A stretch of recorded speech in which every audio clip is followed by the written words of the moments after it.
English basic to advance channel में खुश आमदीद। नाज़रीन, ये है सबक नंबर 85 यानी lesson number 85, course number 1 ABC से जुमलों तक। आज के सबक में हम पढ़ने जा रहे हैं मुस्तकबिल ज़माने के मुकम्मल काम वाले सवालिया जुमले यानी इंटेरोगेटिव फ्यूचर परफेक्ट टेंस। ये क्या होते हैं आपको बड़ी आसानी से अभी समझा देते हैं। तो चलिए शुरू करते हैं आज का सबक। फ्यूचर परफेक्ट टेंस ये क्या होता है ये हम ऑलरेडी पढ़ तो चुके हैं, लेकिन यहाँ पर हम आपके लिए दोहरा लेते हैं कि ये क्या है, कैसे बनते हैं और इनकी मिसालें कौन सी हैं। ये देखिए, ये है इसका फॉर्मूला। इसमें सबसे पहले सब्जेक्ट आएगा, उसके बाद विल या शैल आएगा, उसके बाद हैव का इस्तेमाल होगा, फिर वर्ब की तीसरी फॉर्म और फिर ऑब्जेक्ट। तो ये तो हो गया फ्यूचर परफेक्ट टेंस का फार्मूला। इसको कुछ मिसालों से मजीद समझ लेते हैं कि आखिर ये है क्या और रोजमर्रा के जुमलों में ये कैसे इस्तेमाल होगा। तो पहली मिसाल है, अली खत लिख चुका होगा। देखिए, ये अब बात कर रहे हैं आने वाले वक्त की, फ्यूचर की, मुस्तकबिल ज़माने की। आपको किसी चीज़ का कंफर्म नहीं है और आप अंदाज़ा लगा रहे हो और आप बात कर रहे हो कि ये काम हो चुका होगा। जैसा कि आप किसी मेहमान को रुखसत करें और उसने किसी और मुल्क में जाना हो और वो फिर चला जाए और आपकी उससे बात नहीं हुई, लेकिन आप अंदाज़ा लगा रहे हो कि वो खा चुका होगा, वो सो चुका होगा, वो पहुंच चुका होगा, वो घर पहुंच चुका होगा, वो जहाज से उतर चुका होगा। तो इस तरह से ये रोज़मर्रा की ज़िंदगी में इस्तेमाल होने वाले जुमले हैं। तो यहाँ पर हमने मिसाल रखी है, अली खत लिख चुका होगा। देखिए, चुका होगा। अब चुका से ये हमें पता चलता है ये परफेक्ट टेंस है, और होगा से पता चलता है ये फ्यूचर परफेक्ट टेंस है। देखिए, फ्यूचर आने वाला ज़माना होगा और चुका परफेक्ट। जैसा कि पिछले लेसन्स में आपको बड़ी तफसील से समझाया था कि ये परफेक्ट क्या है और कैसे बनते हैं। खैर, यहाँ पर भी हमने थोड़ा सा दोहरा लिया। तो अली खत लिख चुका होगा, इसकी इंग्लिश बनती है पहले सब्जेक्ट जो अली है और उसके बाद विल या शैल में से एक यूज होगा, कोई एक। अमूमन आई और वी के साथ शैल इस्तेमाल होता है और बाकी तमाम नाम, चीज या जगहों के साथ अमूमन विल इस्तेमाल होता है। तो देखिए, अली विल, उसके बाद हैव और वर्ब की तीसरी फॉर्म उसी तरह ही राइट है लिखने की इंग्लिश, और इस वर्ब की थर्ड फॉर्म है written. Ali will have written a letter. Letter है ऑब्जेक्ट। तो अली विल हैव, अली कर चुका होगा क्या, लिख चुका होगा, written. Ali will have written, Ali लिख चुका होगा अ लेटर, एक खत। दूसरी मिसाल देखिए, हम क्रिकेट खेल चुके होंगे। देखिए, हम क्रिकेट खेल चुके होंगे, चुके, देखिए मुकम्मल हो गया काम, और होंगे फ्यूचर। तो ये बन गया फ्यूचर परफेक्ट टेंस, हम क्रिकेट खेल चुके होंगे। अब देखिए, हम वही सब्जेक्ट हो गया।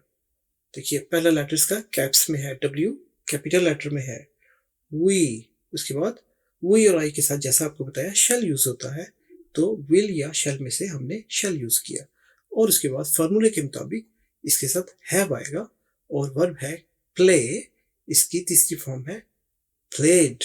खेलने की इंग्लिश है प्लेड। तो वी शेल हैव प्लेड, हम खेल चुके होंगे। क्रिकेट जो ऑब्जेक्ट है, हम क्रिकेट खेल चुके होंगे। तीसरी मिसाल देखिए, मैं एक सेब खा चुका हूंगा। देखिए, आई सब्जेक्ट हो गया, जैसा कि आपको बताया था आई और वी के साथ शेल इस्तेमाल होगा, तो हमने फॉर्मूले से शेल इस्तेमाल किया और उसके बाद फिर हैव इस्तेमाल किया। हैव और खाने की इंग्लिश ईट है, तो ईट की तीसरी फॉर्म है eaten. I shall have eaten, मैं खा चुका हूंगा एन एप्पल, एक सेब जो ऑब्जेक्ट है, ऑब्जेक्ट है apple. I shall have eaten an apple, मैं एक सेब खा चुका हूंगा। नाजरीन, ये तो हो गया सादा फ्यूचर परफेक्ट टेंस, यानी मुस्बत जुमला है, इसको अफर्मेटिव भी कहते हैं। तो आसानी के लिए बस अब याद रखिए, ये सादा फ्यूचर परफेक्ट टेंस है। अब इसका सवालिया कैसे बनेगा, चलिए सीखते हैं। सवालिया को कहते हैं इंटेरोगेटिव, और क्या है future perfect tense. Interrogative future perfect tense कैसे बनेगा, ये है फॉर्मूला उसका, बहुत ही आसान।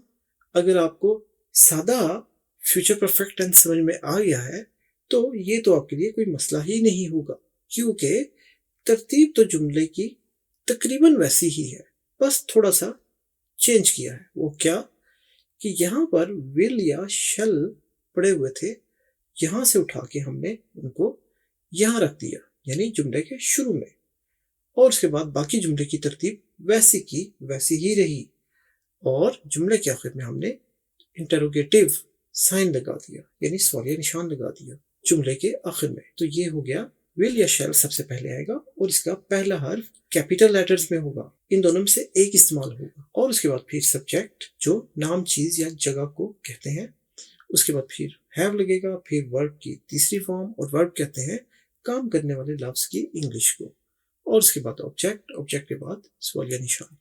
ये तो हो गया नाज़रीन हमारा फार्मूला, कौन सा, इंटरोगेटिव फ्यूचर परफेक्ट टेंस का। अब इसको मिसालों के साथ समझते हैं, और मिसालें हमने वही यूज की हैं जो हमने सादा फ्यूचर परफेक्ट टेंस में यूज की थी। वो क्या थी, अली खत लिख चुका होगा। देखिए पहले हमने सादा जुमले में अली खत लिख चुका होगा, अब हो गया क्या अली खत लिख चुका होगा, और फिर सवालिया निशान।